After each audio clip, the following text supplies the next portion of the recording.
So looking after your resilience then it can actually be a lot of fun.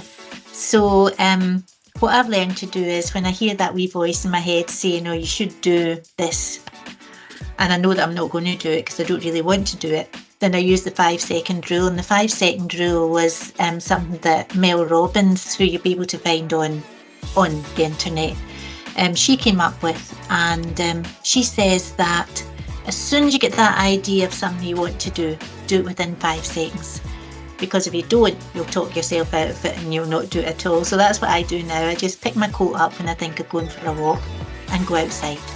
And I also listen to podcasts by Dr. Rangan Chatterjee, who's sometimes on the radio, and he says that rather than think they've got to do loads of exercise and that would put you off, then what you could do is attach a piece of exercise to a habit you've already got. So when I go into the kitchen after being sitting here all day and I put the kettle on, then I can do 5 squats, and that seems like nothing. It seems like a waste of time. But in fact, by the end of the day, you'll probably have done 30 squats. By the end of the week, that's 200 squats you wouldn't have done. You can do that with any wee bits of exercise. I was reading somewhere that you don't need to think about climbing a Monroe or running a marathon, that the exercise that you do every day, the wee bits of exercise very often are much more important than doing something once a week or once a month.